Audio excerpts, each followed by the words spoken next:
नमस्कार।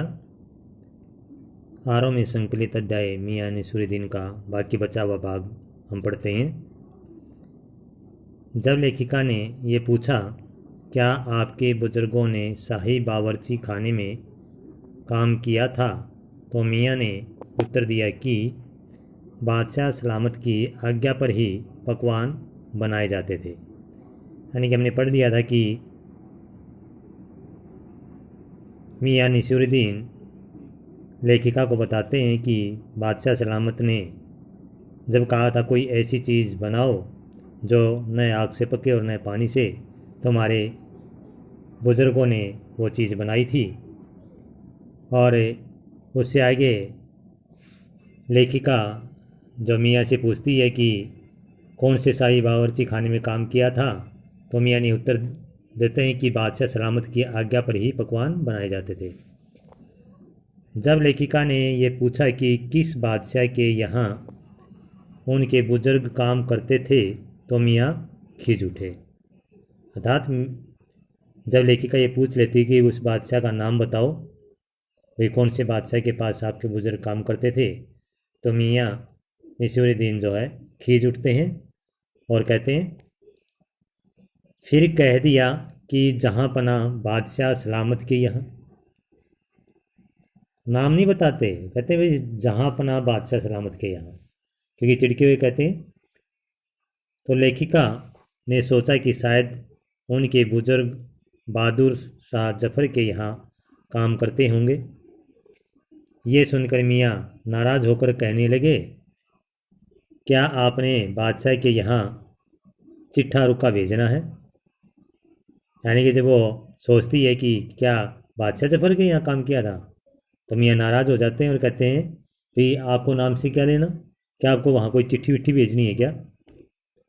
इसके बाद उन्होंने अपने शिष्य को भट्टी सुलगाकर काम करने की आज्ञा दे डाली। अर्थात वो लेखिका के सवालों का जवाब अच्छी तरह से नहीं दे पाते और टालने के लिए जो है अपने शिष्य को भट्टी सुलगाने का काम करने के लिए कहते हैं। लेखिका मियाँ नसीरुद्दीन के परिवार के बारे में जानना चाहती थी, लेकिन मियाँ के चेहरे पर तो अलग प्रकार के भाव थे।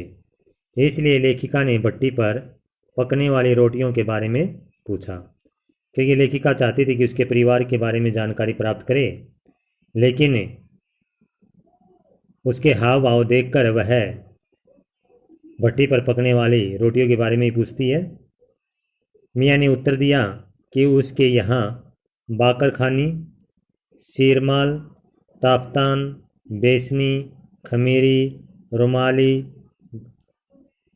गावदीदा, गाफेबान, तुनकी आदि रोटियां पकती हैं। यानी कि जब लेखिका मियाँ से पूछती है कि वे आपके यहाँ किस किस प्रकार की कौन कौन सी रोटियां बनती हैं, तो बताते हैं उनके यहाँ बाकरखानी, शीरमाल, ताफ्तान, बेसनी, खमीरी आदि प्रकार की रोटियां बनाई जाती हैं। यह प्रश्न आपसे पूछा भी जाता है कई बार कि मियाँ नसीरुद्दीन कितने प्रकार की रोटियां बनाते थे और वह कौन कौन सी थी, तो इसके उदाहरण आप दे सकते हैं। फिर अचानक मियाँ की आंखों में कुछ ऐसा कौंध गया और कहने लगे कि अब ज़माना बदल गया है। खाने और पकाने की प्रशंसा करने वाले लोग नहीं रहे।